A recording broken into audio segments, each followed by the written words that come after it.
The world of Eban is very young and very hostile.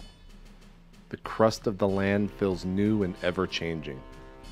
Remnants of civilization lie amongst the cooling rock. Immeasurable structures towering over the rest of the world's inhabitants, stuck deep within the charred ground. People say Eban is the blueprint of the ancients. They leave their territories and meet every so often to discuss the world, its design, its growth, its troubles. No one knows how old the ancients are, where they are from, or how long this meeting has been happening, only that it does.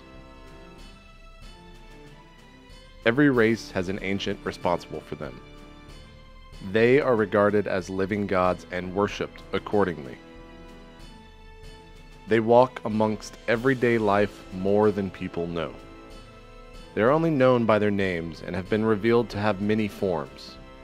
In their native forms, they are colossal beings, but rarely do they show themselves in this fashion.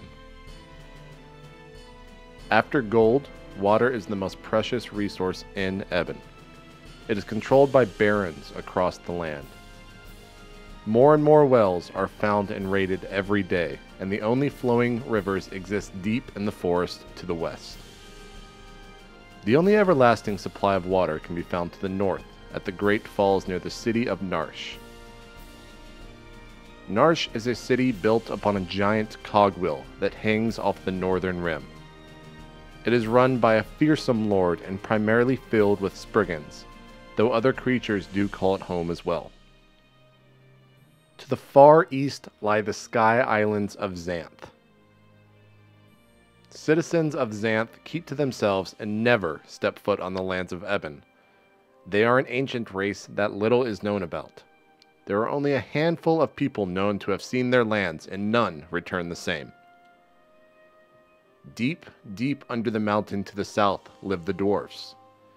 They rarely see the sun or breathe new air, digging down for warmth, closer to the core of the world and the ancient Lavos, who forms the world to the will of the ancients.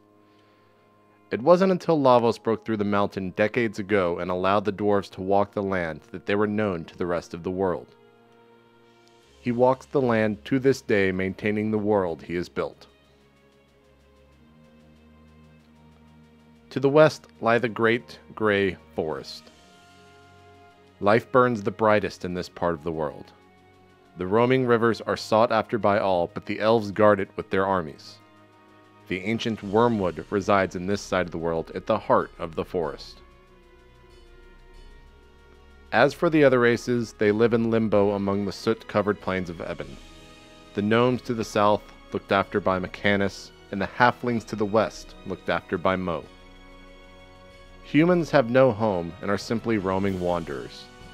No known ancient claims them, and no one knows who created them. The sight of one is considered to be a good omen. This is the world of Eban. Its mysteries great, and its citizens varied.